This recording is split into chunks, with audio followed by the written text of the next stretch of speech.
পৃথিবীর প্রায় সব ধর্মগ্রন্থের ব্যাখ্যা লেখা আছে। ধর্মীয় গ্রন্থের ব্যাখ্যাগুলোকে বলা হয় তাফসীর। কি বলা হয়? তাফসীর। এটা আরবি শব্দ।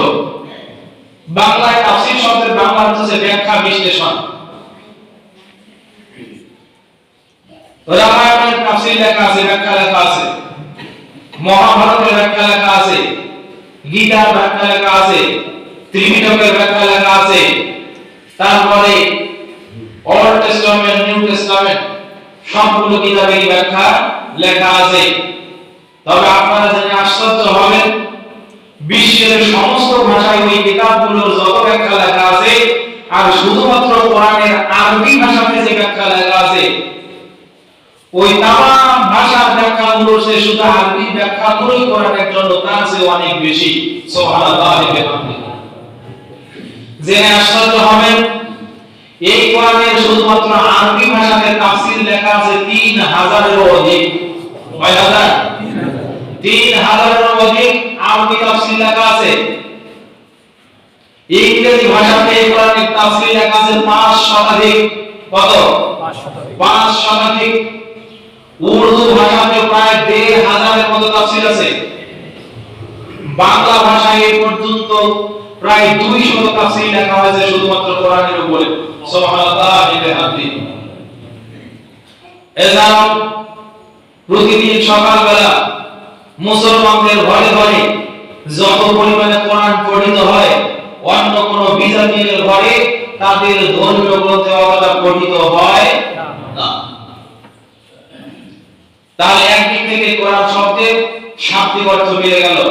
কোরআন যদি হামজা এই কারা এই শব্দ থেকে আসে, এই মাত্রা থেকে আসে, তখন এই কোরআনের অর্থ হচ্ছে অধিক পঠিত কিতাব। এক।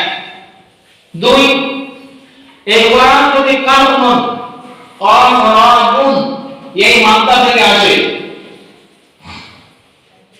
তখন এটার অর্থ হয় আত-তাজাম্মানু, মিলানো, মিলিয়ে দেওয়া, একটার সাথে আরেকটার অঙ্গীভূত করা, এক ছন্দের সাথে আরেক ছন্দ মিলানো, এক আয়াতের ভাবের সাথে আরেক আয়াতের ভাব মিলানো, এক সূরার অভ্যন্তরীণ অর্থের সাথে আরেক সূরার অভ্যন্তরীণ কানেক্টিভিটি। এই অর্থে কোরআন হচ্ছে কানুন। এই মাত্রা থেকে তখন অর্থ হয় মিলানো। কেন? এই কোরআন এমন একটি কিতাব, এই কিতাবে শুরু থেকে নিয়ে শেষ পর্যন্ত আয়াতগুলো এমন পরিমাণে সান্দিক মিল, এই মিল দেখার পরে পৃথিবীর কিছু মানুষ এটাকে মনে করে কবিতা। কে মনে করে? কবিতা। যারা গদ্য লেখক, গদ্য অভ্যন্তরীণ মিল দেখার পরে গদ্য লেখকরা মনে করে মুহাম্মদ এটা তার উপর একটা গদ্য নাযিল হয়েছে। আবার যারা উপন্যাস লেখক, কোরআনের ভিতরে সূরা ইউসুফের ভাবনা দেখলে তারা মনে করে না কোরআন এটা উপন্যাসের বেশি কিছু নয়। সম্মানিত উপস্থিতি, তবে এই কোরআনের অভ্যন্তরীণ যে মিল, সান্দিক মিল, এটা এত বেশি প্রখর, এত বেশি সুন্দর, এত বেশি সাময়িক যে এর ভিতরে খুঁত খুঁজে পাওয়া একজন মানুষের পক্ষে নিতান্তই ভার। এর ভিতর থেকে খুঁত বের করতে পারে না। এজন্য এই কোরআনের আরেকটি অর্থ হচ্ছে মিলানো। তাহলে কোরআন শব্দটি দুটো উৎপত্তিগত মাসদার থেকে দুই ভাবে অর্থ দিতে পারে।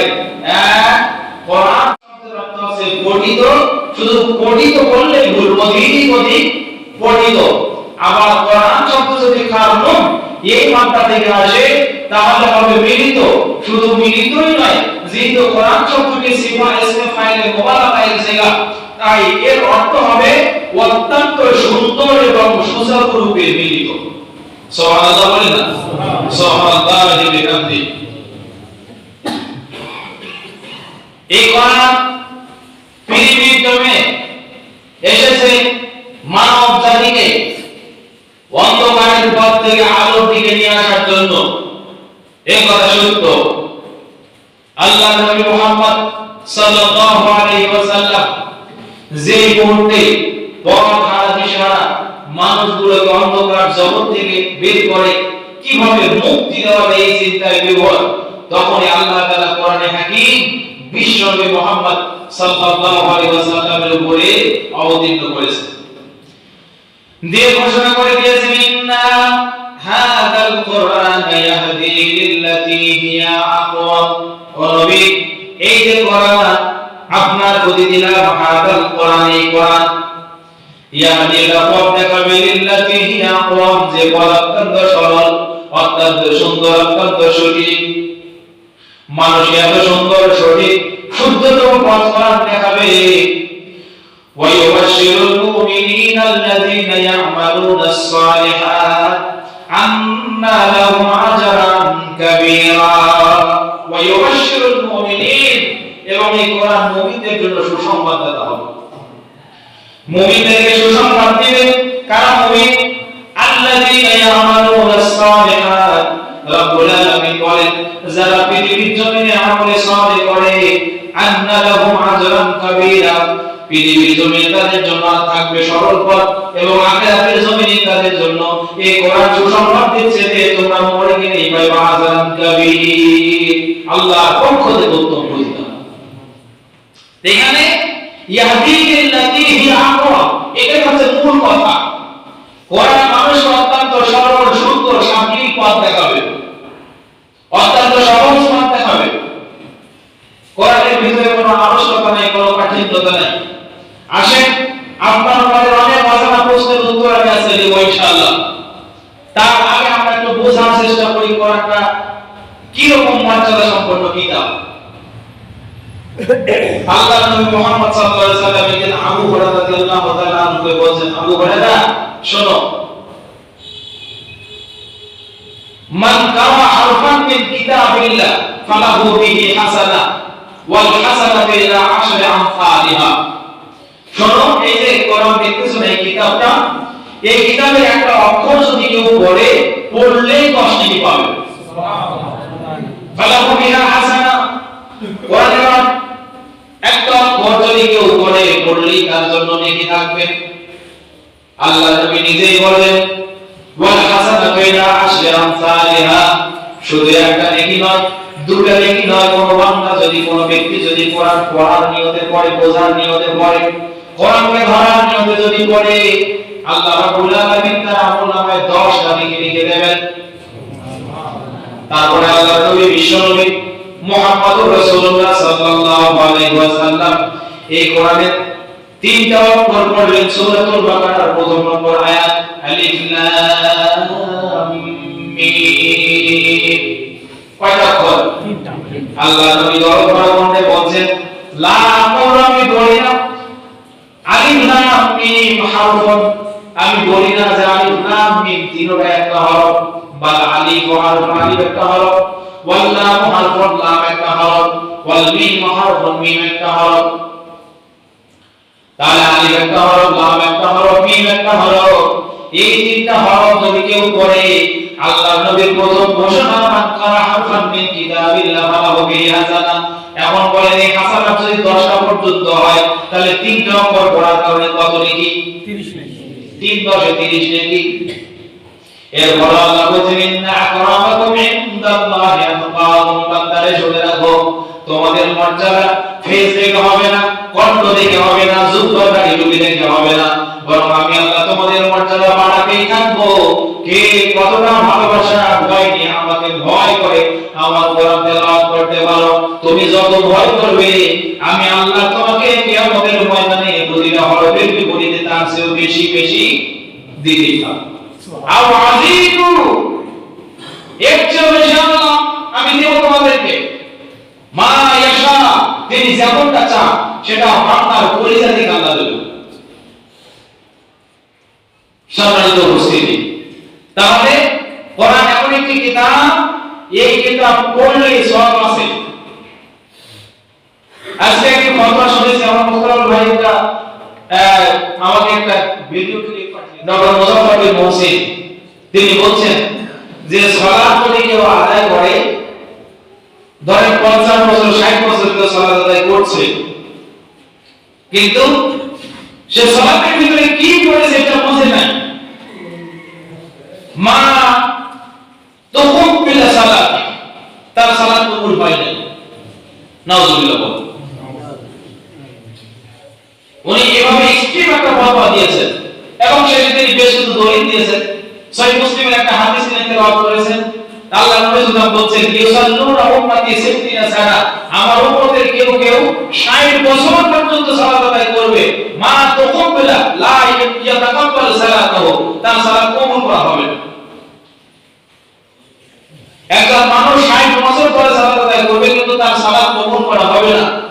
এরপরে কিতাবুল ফিতানে আরেকটি হাদিস এসেছে লা তাকুমুস সাআহ, যে কিয়ামতে ওই সময় পর্যন্ত হবে না যতক্ষণ না মসজিদে মুসাল্লি থাকবে, কিন্তু মসজিদে মুসাল্লি থাকবে ভরি ভরি মুসাল্লি, লাইসা ফীহিম মুমিনুন, কিন্তু তাদের ভিতরে কেউ ঈমানদারি থাকবে না। কি বুঝলেন? মসজিদ মুসাল্লিতে পরিপূর্ণ কিন্তু ঈমানদার একটাও নাই। ওনার একদিক থেকে ওনার ফতোয়া ঠিক আছে, আমি ওনার কথাকে বাড়তি করে কিছু বলতে চাই না, তবে এতটুকু বুঝেছি ওনার কথা শুনে উনি কোরআন পড়ার দিকে উৎসাহিত করেছেন। কি করেছেন? এখন আপনি যদি বলেন আলহামদুলিল্লাহি রাব্বিল আলামিন, এর আগের ভিতরে কি আছে? আপনি 60 বছর ধরে সালাত আদায় করেন কিন্তু জানেন না, এটা হলো? আপনি 60 বছর থেকে একটা কথা বলতেছেন, 50 বছর থেকে সালাতে দাঁড়িয়ে 5 ওয়াক্ত সালাতে প্রতিদিন 17 রাকাত সালাত আপনি আদায় করেন, ফরজ সালাত, সেখানে দাঁড়িয়ে আপনি আল্লাহকে কি বলছেন সেটা আপনি জানেন না, এটা কথা হলো? শুনুন একটা উদাহরণ দেই। এক মুসল্লি প্রতিদিন মসজিদে বলে সামি আল্লাহু লিমান হামিদা, অপাস দিয়ে হিন্দু যায়, হিন্দু বলতেছে ভাই প্রতিদিন তুমি তোমার এই ফজর আসর সুবহ মাগরিব এশা প্রতিদিন তুমি বলো এই হামিদা হামিদা হামিদা, তো বলো হামিদাটাকে? ওরা হিন্দু মানুষের তো কোরআনের জ্ঞান নাই, ওর আরবির জ্ঞান নাই, ওর প্রতিদিন শুনছে মসজিদের পাশে দিয়ে যায়, ইমাম সাহেব যখন বলে সামি আল্লাহু লিমান হামিদা, এর মানে কি? প্রশংসা সেই আল্লাহ যেটা প্রশংসা শোনেন, ওই আল্লাহর প্রশংসা করছি যিনি প্রশংসা শুনতে পারে, এটা অর্থ হলো এটা। তাহলে হিন্দু তাকে প্রশ্ন করেছে তুমি প্রতিদিন বলো হামিদা, তো হামিদাটা কে? এটা কার বেটি, কোথায় বাড়ি, তুমি একটু বলো। এখন বলছে ভাই ইমাম বলেন তাই আমিও শুনি, কোনদিন তো দেখি নাই হামিদা কার বেটি, বলেন হামিদা কার বেটি? ভাই এভাবে না কইলে তো কোনো মানুষ বোঝে না। ও 30 বছর থেকে সালাত আদায় করে ইমাম সাহেব প্রতিদিন হামিদাকে ডাকে, আর ও বলে করছে হিন্দুর কথা শুনে যে ঠিক আছে হামিদা তো আমার মহিলার নাম হবে, তো হামিদা কার বেটি এটা তো আমি জানি না। আয়েশা ইমাম সাহেব প্রশ্ন করেছে ইমাম সাহেব প্রতিদিন যে হামিদা হামিদা জিজ্ঞেস করেন, আচ্ছা হামিদাটা কে? ইমাম বলে আল্লাহ সর্বনাশ, আরে দাড়ি পেকে গেল, চুল পেকে গেল, চেহারা বয়স থেকে পর্যন্ত না, অথচ তোমার কিন্তু আমার কাছে সালাত আদায় করো, আরে হামিদার বাড়ি কোথায় সেইটাই জানো না? তোমার জন্য দুর্ভোগ, এটা ছাড়া আর কিছু না। বলেন এটা ভালো মুসলমান? ওকে ভালো মুসলমান? হামিদার বাড়ি কোথায় সেইটা জানে না তো কেমনে মুসলমান হলো? অথচ প্রতিদিন 70 বারে হামিদা হামিদা জিকির করে। সম্মানিত হাজিরিন, যা বলতে চাই, কোরআন পড়লেও সওয়াব, কোরআন দেখলেও সওয়াব, কোরআন শুনলেও সওয়াব, কোরআনকে মহব্বত করে বুকে লাগালেও সওয়াব। বলেন সুবহানাল্লাহ। বুঝে পড়লেও সওয়াব আছে, না বুঝে পড়লেও সওয়াব আছে। কোরআনকে যদি কেউ পড়তে না পারে, শুধুমাত্র কিতাবটা দেখে আর অনুসন্ধান করে আল্লাহ একে ভালো আমি পড়তে পারলাম না, তবু আমার আল্লাহর ঘোষণা ইয়াহদি লিল্লাতি হিয়া আকওয়াম, এই কোরআনের মহব্বত করার কারণে এই কোরআন তোমাকে হিদায়াতের রাস্তায় নিয়ে আসবেই আসবে। বলেন সুবহানাল্লাহ। আর আপনি মনে করবেন যে হিন্দু দেখি পড়লেও সব, না দেখে পড়লেও সব, অর্থ বুঝে পড়লেও সব, না বুঝে পড়লেও সব, সব জায়গায় কিন্তু সওয়াব আর সওয়াব। তাই কোনদিন কোরআন বোঝার চেষ্টা করব না, বলতে যা হয় হোক।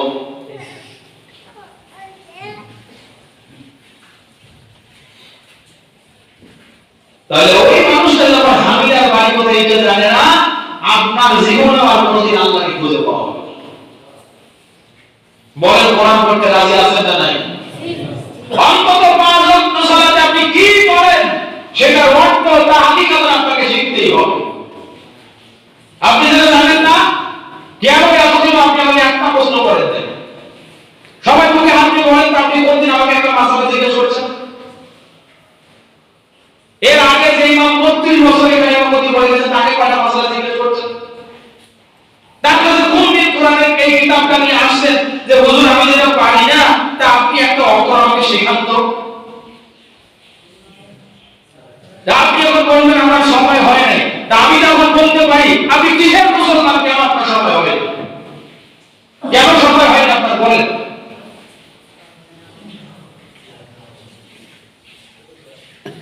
কোরআন আরবিটাও যেমন কোরআন, এই কোরআনের অর্থ সেটাও যেমন কোরআন। কোরআন আল কোরআন হুয়া কোরআনুন লিমানাহা ওয়া লিসূরা ওয়া লিসূরা। কোরআন শব্দ এবং অর্থ দুটোই কোরআন। তা আপনি শব্দ পড়তে জানেন কিন্তু অর্থ পারেন না, তাহলে কি হলো? কোরআন পড়তে হবে ভাই, কোরআন পড়তে হবে।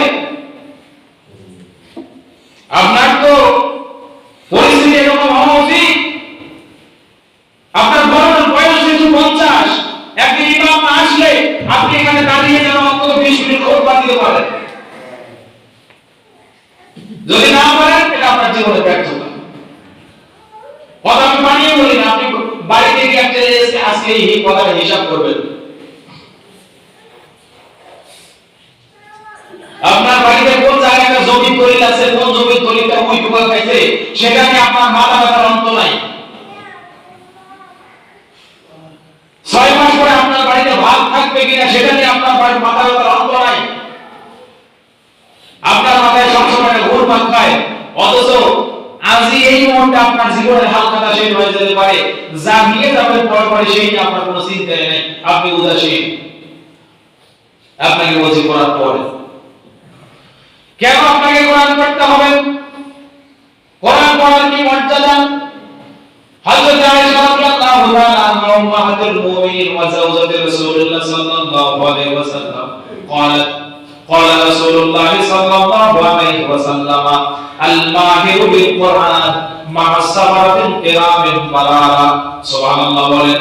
আল্লাহ বলেন এই সাহাবীরা শোনো, আল মাহির বিল কোরআন, কোরআনে যারা পণ্ডিত হবে, কোরআন যারা পড়তে জানবে, কোরআনের যারা অর্থ জানবে, কোরআনের যারা তাহকিক জানবে, কোরআনের মূল যাদের উপরে থাকবে, মাসাবাতিল কিরাম বারারা, ওই ব্যক্তিটার কিয়ামত হবে ওহী বহনকারী ফেরেশতাদের সাথে। জোরে জোরে বলেন সুবহানাল্লাহ।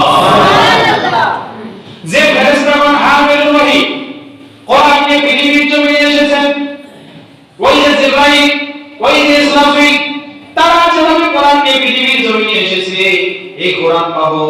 আল্লাহ তাআলা বলেন কুল মান কানা আদুওয়ান লিজিবরিল ফাইন্নাহু নাযালাহু আলা কলবিকা বিইذনিল্লাহি মুসাদ্দিকান লিমা বাইনা ইয়াদাইহি ওয়া হুদান ওয়া বুশরা লিল মুমিনিন।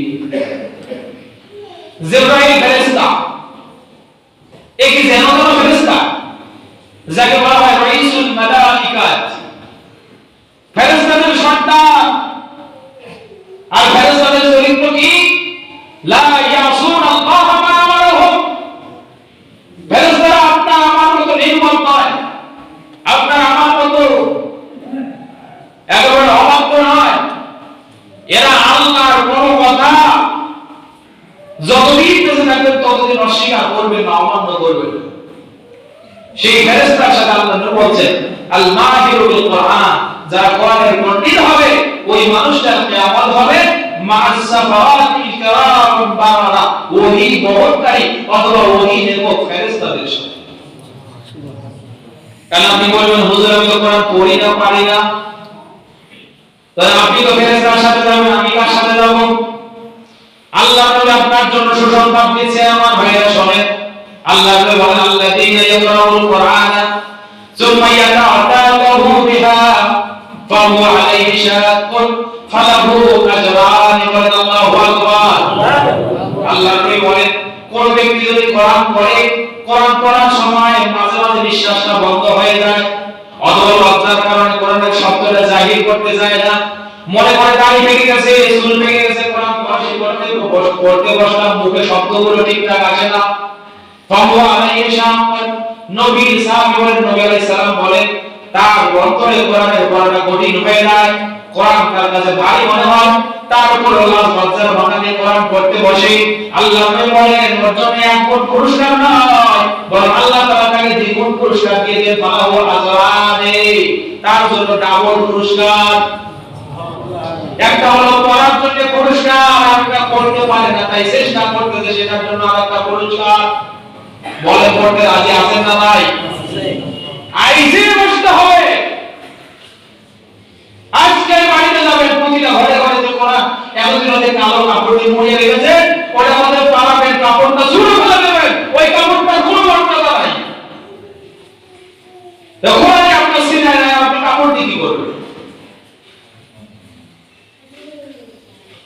কোরআন পড়ে কোরআনে টানা, কোরআনে লেখেন, যেটা পারেন ওটা লিখে রাখেন, এটা পারি না, যত কোরআনের জন্য বদনাতে হয় বদনাতে থাকেন। এ বলেছে একটা কোরআন আপনাকে সারা জীবন ধরে থাকতে হবে, এত মহব্বত কেন শুধুমাত্র বাহ্যিক কারণের উপরে? এই কোরআন সুমন খায় আর লেখে রাখে, এই হচ্ছে ঈমান। আর পরে করতে যেদিন পড়ে ওই একটা জয়ী হাদিস আছে সূরা ইয়াসিনের বলাতে, হাদিসটা জয়ী আবু রাদিয়াল্লাহু বলেন, আমি দেখেছি যে তোমরা তোমাদের মৃতপ্রায় মানুষের কাছে সূরা ইয়াসিন পড়ো, তাহলে তার মৃত্যু যন্ত্রণা সহজ হয়ে যাবে। আচ্ছা হাদিসটা আপনি আমল করেন, ওই দিনও পড়েন, আমি বাধা দেই না, তা আপনি যে এখন পড়বেন না ওই দিন পড়ে গেলাম।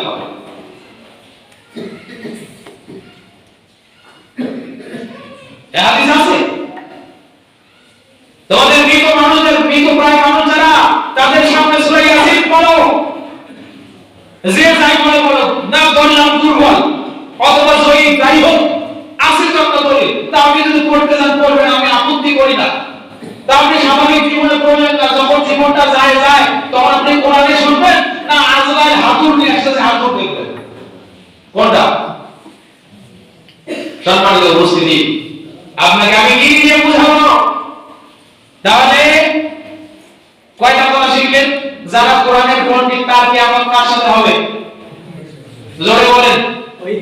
ওহী বহনকারী ফেরেশতার সাথে। মনে কি করছে? জাহান্নামে যাবে? আরে জান্নাত তো চোখে দেখা যায়। আর যারা পড়তে পারে না, এতদিন শিখে নাই, এখন শিখছে, পড়তে গিয়ে মাঝে মাঝে দমটা বন্ধ হয়ে যায়, কোরআন পড়তে পারবে কিনা এই চিন্তায় বিভোর, মনে করে আল্লাহ একটু সহজ করে দাও, আল্লাহর কাছে বারবার দোয়া করে, এর জন্য কয়টা পুরস্কার? দুইটা। তাহলে আপনার ইসলাম কোনটাতে আছে আপনি এখন কল্পনা করেন। আবার এই ব্যক্তিটা পড়তে পড়তে যখন পণ্ডিত হয়ে যাবে, তখন দুনিয়ার পুরস্কার পাবো, আবার ফেরেশতার সাথে জান্নাত। জোরে বলেন ঠিক না বেঠিক? পড়তে পড়তে যখন পণ্ডিত হয়ে গেল, এখন কোরআন বোঝে, আজকে হুজুর কোন আয়াত কোন সূরা থেকে আয়াত তেলাওয়াত করেছে সেটা যখন বুঝতে পারে, অর্থ যখন বুঝতে পারে, তখন তো সেও পণ্ডিত, হুজুর পণ্ডিত, সেও পণ্ডিত, দুই পণ্ডিত এবার ফেরেশতার সাথে জান্নাত। আল্লাহু আকবার। এটাই হলো কোরআন, এটার নাম কোরআন।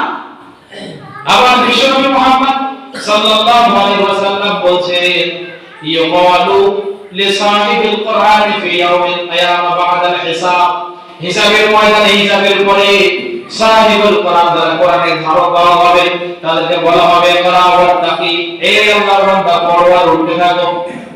আল্লাহ বলবেন বান্দারে পড়ো, ইকরা ওয়াত্তাকি, তুমি পড়ো আর উঠো। আমার তো মনে হয় আল্লাহ কই বলছেন, আল্লাহ তাআলা জান্নাতের সিঁড়িগুলো আপনাকে দেখিয়ে দিয়ে বলেন বান্দা পড়ো আর একটা একটা করে পা তোলো। ফাইন্না মানজিলাতিকা ফিহা ফাইন্না মানজিলাতিকা ইনদা আখির আয়াতিন তাকরাউহা, তুমি উঠতে থাকো, দেখো যতগুলো আয়াত তোমার মুখস্থ আছে, যে জায়গায় গিয়ে তোমার কোরআন থেকে যাবে জান্নাতে, সেই মাকামে, সেই মর্যাদার জায়গায় তোমার স্থান হয়ে যাবে। এখন আপনি শুধু পড়েন সূরা ফাতিহা, আয়াত তো মাত্র 7টা। আল্লাহ যেদিন বলবেন বান্দা পড়, আপনি বলছেন গায়রিল মাগদুবি আলাইহিম ওয়ালাদ-দাল্লিন, মানে জান্নাতের 7টা সিঁড়ি ওঠার পরে একটা পরি জান্নাত পাইছেন। ওই জান্নাতটাই কেমন? আল্লাহ বলেন বান্দা শোনো, জান্নাতের সর্বনিম্ন স্থান যেটা তুমি সর্বচক্ষু দিয়ে হিসাব করে পাবা না, সেটাই হলো এই পৃথিবীতে তুমি যেটাতে বসবাস করো। এই রকম পৃথিবীর 10টা পৃথিবী সমান সবচেয়ে ছোট জান্নাত। সুবহানাল্লাহ। তাই আপনার এই কোনটা গরিব জান্নাত হবে। আর যদি একজন হাফেজে কোরআন পড়ে থাকে, ওই হাফেজে কোরআন চোখ বুজে পড়া শুরু করবে আলিফ লাম মিম পড়তে পড়তে একেবারে মিনাল জিন্নাতি ওয়ান নাস ওই পর্যন্ত যখন পড়বে, আমার তো মনে হয় 6332টি আয়াত পড়ার পরে 6332 তলায় গিয়ে উঠবে। তাহলে আপনার জান্নাত আর ওর জান্নাত এখন কল্পনা করেন। আপনি বলছেন হুজুর ওই 7 তলা হইলেই হবে, তাই কি? আল্লাহ বললেন ইকরা ওয়াত্তাকি কামা কুনতা তুরাতিল ফিদ দুনিয়া। তুমি আজকে পড়ো যেমন এই দুনিয়ার জমিনে কোরআন পড়েছো, বড় রাখতে থাকো ভাই না মঞ্জিলা আনতেকা ইনতা আখির আয়াতিন তাকরাউহা। তোমার জায়গা হবে সেই জায়গায়, যেই জায়গায় গিয়ে তোমার পড়া হবে। আর আপনি বুঝলেন না কোরআন কি জিনিস, আপনাকে কি দিয়ে বোঝাবো? আপনি একটা উদাসীন কেন? সম্মানিত উপস্থিতি, সেই কোরআনের পরিচয় তুলে ধরার জন্য আপনার কাছে আজকে আমি দাঁড়িয়েছি। সবাই তো সেই কোরআন পড়ার কথা 5-7 দিন চলুক নাকি, কত ওয়াজ আর করা যাবে না। এখন আপনি প্রয়োজনে যেটা শুনতে চাইবেন আমি সেইটা বলবো, নিজের ইচ্ছায় কিছুই বলবেন। আপনার যদি জানার ইচ্ছা থাকে আপনি সামনে বলবেন হুজুর আপনি এটা জানান, আমি ওই দিন নামারি পড়তে জানাবো, কিন্তু আমার ইচ্ছা আমি আর ওয়াজ করতে রাজি না। 2.5 বছর থেকে ওয়াজ করতেছি, আপনাকে ডাকি আমি জোহরের আউয়াল ওয়াক্তে আর আপনি এসে শেষ ওয়াক্তে, তারপরে দোষ আমরা রক্তে।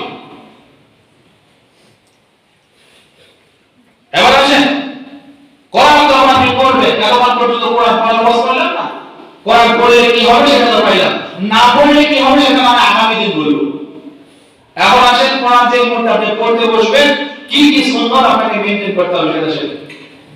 হ্যাঁ, কোরআন যে মুহূর্তে পড়বেন, সূরা নাহল 98 নম্বর আয়াত আল্লাহ বলেন ফাইদা ক্রাআতাল কুরআন ফাসতাঈদ বিল্লাহি মিনাশ শাইতানির রাজীম।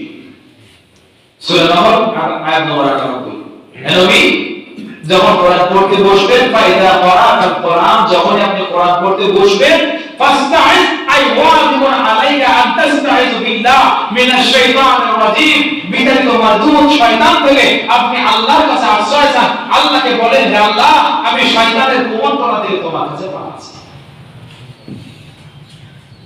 আচ্ছা, যে মধ্যে ভাত খান কি বলে শুরু করেন? ভাত খাওয়ার সময় বিসমিল্লাহ। নৌকায় ওঠেন কি বলে? বিসমিল্লাহ। গাড়িতে ওঠেন কি বলে? আরেকটা দোয়া আছে সুবহানাল্লাযী সাখারা লানা হাযা, তবে বিসমিল্লাহ বলে পাটা দেই। মসজিদে যখন ঢোকেন তখন কি বলে?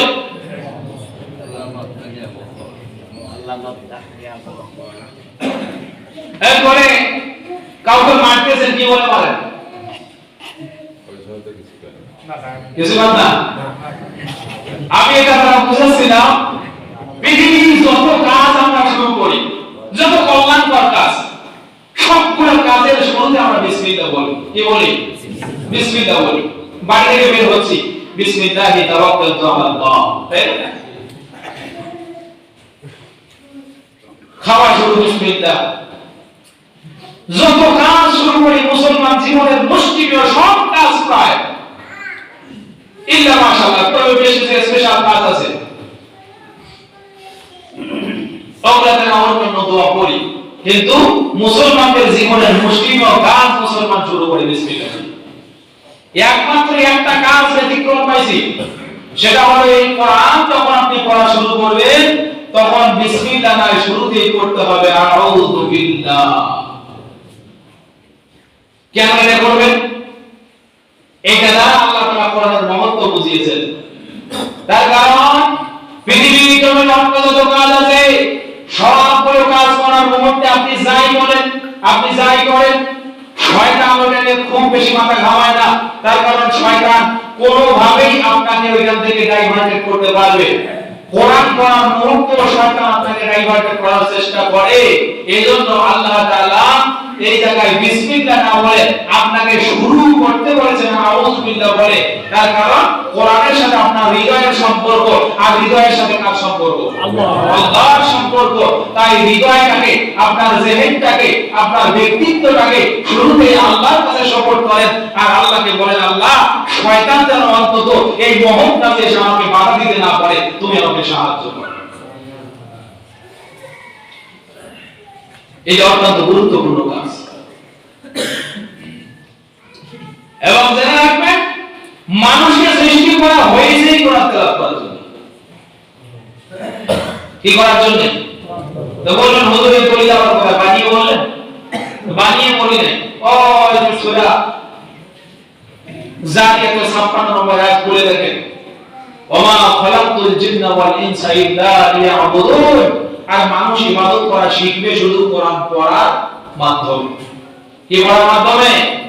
কোরআন পড়ার মাধ্যমে। যদি আপনি তাও না বুঝেন, আল্লাহর নবী মুহাম্মদ সাল্লাল্লাহু আলাইহি ওয়াসাল্লাম বলেন, আমার উম্মতেরা শোনো, এই পৃথিবীর জমিনে তোমরা যত নফল ইবাদত করো, যত সালাত আদায় করো, যত সিয়াম পালন করো ফরজ সালে, যত সাদকা করো ফরজ সালাত, ফরজ দান বাদে, ফরজ যাকাত বাদে, এই রকম যত নফল ইবাদত তোমরা করো না কেন, যে দেখো আফদালুল ইবাদাত তিলাওয়াতুল কোরআন, সবচেয়ে উত্তম নফল ইবাদত হলো কোরআন তেলাওয়াত করা। সবচেয়ে উত্তম নফল ইবাদতের নাম কি? কোরআন। মুসলমান 2 রাকাত নামাজ পড়তে 2 মিনিট মাত্র সময় নেয়। এই রকম হাজার হাজার রাকাত মুসলমান এক নিঃশ্বাসে পড়ে। 2 রাকাত নামাজ পড়তে পড়তে দেখা যায় পাশের নোটে 6 রাকাত শেষ, 4 রাকাত শেষ। কপালে হাত দিয়ে বলে আল্লাহ আমি ঠকলাম নাকি ও ঠকলো? বলেন কে ঠকছে? আল্লাহ বলতো 4টা চিন্তা করলো, 8টা চিন্তা করলাম, আমি সাজদা করলাম 4টা, তাহলে মনে হচ্ছে ঠকে গেলাম আমি। কিন্তু সেই মুহূর্তে সালাতের তারতিব হিসাব করা যাবে। আল্লাহর নবীর সাহাবী, সে নবী বসে আছেন, সাহাবীর সামনে সালাত আদায় করেন। নবী বলছেন সাল্লি ফাইন্নাকা লা তুসাল্লি, একবার গেল ব্যক্তি আবার সালাত আদায় করে, আবার নবীর কাছে আসসালামু আলাইকা ইয়া রাসূলুল্লাহ, ও নবী আপনার প্রতি শান্তি বর্ষিত হোক। নবী বলছেন এরতে ফাসাল্লি ফাইন্নাকা লা তুসাল্লি, দ্বিতীয়বার আবার পাঠালেন যাও সালাত আদায় করো, তুমি সালাত আদায় করো নাই। তৃতীয়বার আবার এসে নবীকে সালাম দিচ্ছে। আল্লাহ নবীকে বলছে ইয়া রাসূলুল্লাহ, তারপরে নবী বলছেন ও আমার সাহাবী, এ আমার উম্মত জেনে রাখো, আবার যা সালাত আদায় করো তোমার সালাত হয় না। ইমামকে 3বার সালাত আদায় করছে, কয়বার? 3বার। আপনি কি মনে করছেন আপনার ইমাম সাহেব পাশে বসে না আপনার সালাত সুন্দর হয়? আর নবী বসে আছে সাহাবী, যিনি প্র্যাকটিক্যাল সালাত শিখান, সেই নবীর সামনে সাহাবী সালাত আদায় করছে, মনে করছেন আপনার কোন আদায় করছে? এরকম সালাত আদায় করে 2 রাকাত করতে করতে 4 রাকাত শেষ। আর সেই নফলের বাহাদুরি আমার মাইরে বলে প্রতিদিন নফল সালাত অন্তত 20 রাকাত আদায় করি।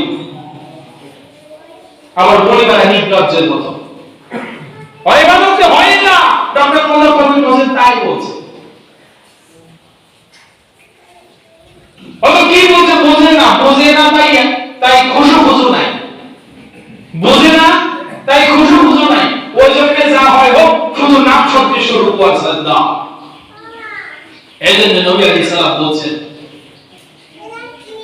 ইন্না আসওয়াবুস সারিক আল্লাযী ইয়াসরিকু ফি সালাতি মিন সালাতি, ওই ব্যক্তি হলো সবচেয়ে নিকৃষ্ট চোর। চোর আমার চোরের কাছে মিলে আল্লাহ আল্লাহ যে সবচেয়ে নিকৃষ্ট চোর, খারাপ চোর, নোংরা চোর, একেবারে জঘন্য চোর। ওই চোর আল্লাযী ইয়াসরিকু মিন সালাতি, যে তার সালাতের ভিতরে চুরি করে। কি করে? সাহাবীরা আশ্চর্য হয়ে গেলেন, ইয়া রাসূলুল্লাহ ওয়া কাইফা ইয়াসরিকু মিন সালাতি, আল্লাহর নবী বলেন কেমনে একজন মানুষ সালাতের ভিতরে চুরি করে?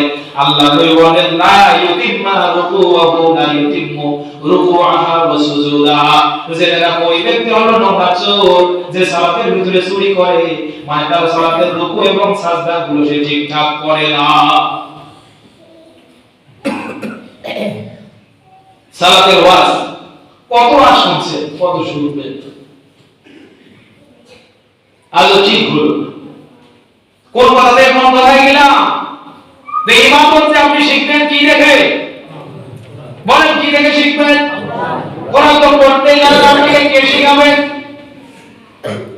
আল্লাহ রাব্বুল আলামিন বলেন, হে নবী, ইযা ক্বারাতাল কোরআন, যে মুহূর্তে কোরআন পড়তে বসবেন, ফাস্তাইয বিল্লাহি মিনাশ শাইতানির রাজীম, আল্লাহর কাছে শয়তানের ওয়াসওয়াসা থেকে পানা চান। মানে মনটাকে সম্পূর্ণরূপে কায়েম করে নিবদ্ধ করে আল্লাহর দিকে ঝুঁকে পড়ুন। এরপর আল্লাহর কাছে ইস্তেআনা চাই, আপনি শুরু করুন, আলহামদুলিল্লাহি রাব্বিল আলামিন। ও আল্লাহ, প্রশংসা তোমার, তুমি তো বিশ্ব জগতের মালিক। বাস বলতাম। তাহলে কোরআন পড়ার সময় আপনাকে কি কাজ করতে হবে? বলেন, আউযু বিল্লাহি মিনাশ শাইতানির রাজীম। কোরআন পড়া যেমন ফরজ, মুফাসসিরিন کرام বলেছেন, কোরআন পড়ার শুরুতে তাউজ পড়া মানে আউযু বিল্লাহ পড়াও যেমন ফরজ। কোরআন পড়ার শুরুতে আউযু বিল্লাহ পড়া কি ফরজ। যে আসে নাই তাকে শেখাবেন। তাই দিন এই করে কোরআন পড়তে বসলে হবে না। এই যে শহীদ কথা আমার মুখ থেকে আসতেছে, বুঝতেছি তো এখন। এরপরে বল বাসমালা তো সুন্নাহ, ইন্না কিরাআতুল কোরআন, কোরআন পড়ার মুহূর্তে বিসমিল্লাহ বলা সুন্নাহ। এরপরে উম্মতের ইজমা এসেছে এবং এই বিসমিল্লাহ কোরআনের একটি আয়াত বটে। সূরা নাহল আয়াত নম্বর 30, সূরা নাহল আয়াত নম্বর 30, আল্লাহ তাআলা কোরআনের সূরা নাহলের 30 নম্বর আয়াতে দিচ্ছেন, ইন্নাহু মিন সুলাইমান ইন্নাহু ওয়া ইন্নাহু বিসমিল্লাহির রহমানির রহিম। ওই যে সুলাইমান আলাইহিস সালাম তখন রানী বিলকিসকে একটা চিঠি লিখেছিলেন, এটা নবীদের সুন্নাহ। চিঠির শুরুতে লিখেছেন তিনি বিসমিল্লাহির রহমানির রহিম। শুরু করছি বরকতময় আল্লাহর নামে, যে আল্লাহ রহমান এবং রহিম। তাহলে তাউজ পড়া ফরজ, বিসমিল্লাহ পড়া সুন্নাত। আউযু বিল্লাহ পড়া ফরজ আর বিসমিল্লাহ পড়া সুন্নাত। দুটোটাই কোরআন শুরু করা বিধি। তাউজ এবং তাসমিয়া কিরাতের শুরুতে পড়া, কোরআন পড়ার রীতি, কোরআন পড়ার সুন্নাহ। কোরআন পড়া কি সুন্নাত মানে রীতি, সুন্নাত মানে কি রীতি, নীতি। কোরআন পড়ার নীতি হলো শুরুতে তাউজ পড়তে হবে, তারপরে বিসমিল্লাহ পড়তে হবে, এরপরে শুরু করতে। কোরআনকে যদি প্রশ্ন করেন কোরআন কেন পড়বে, তোমার বাড়ি কোথায়, কার কাছ থেকে এসেছো, পড়লেও সওয়াব, দেখলেও সওয়াব।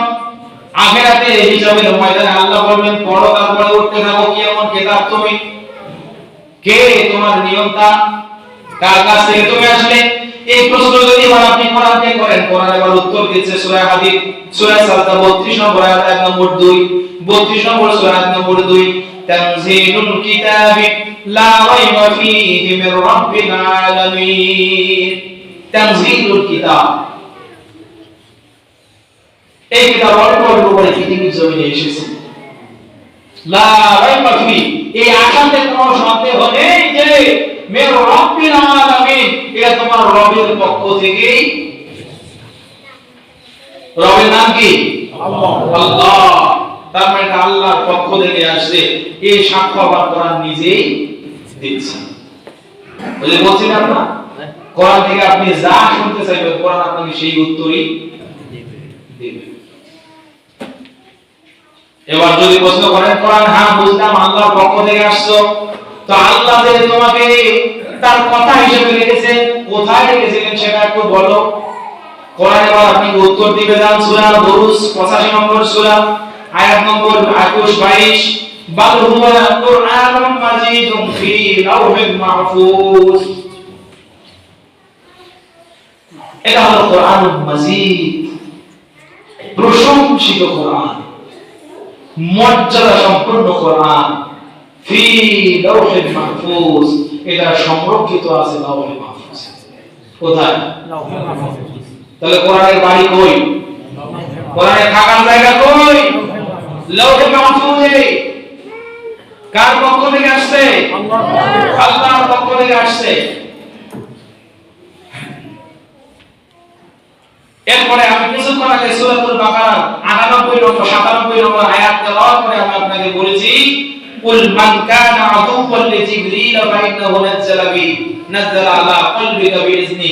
তার মানে কোরআনের বাহক যিনি বহন করে নিয়ে এসেছেন তার নাম হলো জিবরাইল আলাইহিস সালাতু ওয়াস সালাম। কোরআনের ব্যাপারে অনেক বিভ্রান্তি আছে, আমি আগামী জুমাতে আবার এখান থেকে কথা বলবো ইনশাআল্লাহ।